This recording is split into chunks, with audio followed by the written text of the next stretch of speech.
Ukanti ngomso urhulumente ebambisene necandelo lezoshishino nelezabasebenzi bazakuthi thaca iinkcukacha ezithe vetshe ngendlela ezakusetyenziswa ngayo ingxowa-mali ye-UIF ekuncediseni abasebenzi abazakuchaphazeleka ngelixesha zime ngxi zonke iintshukumo kweli.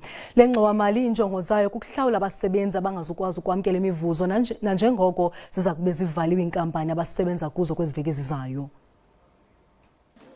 Abasebenzi abaningi ezweni sebezilungiselela ukuhlala emakhaya kula masonto amathathu ezayo. Kodwa kwabanye abaningi futhi akuzoba namehluko bazoqhubeka nokuya emsebenzini. Remember that a large cohort of the workers will remain at work in the emergency services. You're talking about medical security and some industries and what has been called the essential services. You're talking the police, the firefighters. You're also talking about those who are dealing with water supply, the sewage and sanitation. You're talking about the ICT, data centers, the fiber ones. You're also talking about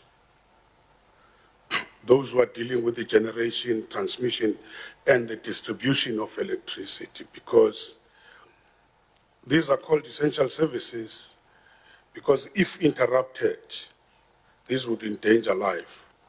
Labo abangathola igciwane besemsebenzini bayokhokhelwa uhulumeni izindleko zokwelashwa ngemali yesikhwama sokubhekelela labo abathola ukulimala emsebenzini, i-compensation fund. Kanti ke uma umuntu ebulawa yilo igciwane, umndeni wakhe uyonxeshezelwa yiso lesikhwama. Bese kuthi umuntu ozohlala ekhaya inkampani emqashile ibe ingakwazi ukumholela, yena uzothola izibonelelo ezivela kwi-UIF. Tomorrow we will be making detailed announcement, including how this is going to be administered. Remember that we're talking about millions of workers who are going to be claiming from the UIF. Unxesi uthi uhulumeni usalifakela izibuko udaba labasebenzi abayitoho ukuthi bona bangasizwa kanjani. Mbongeni mutsho SABC eGoli.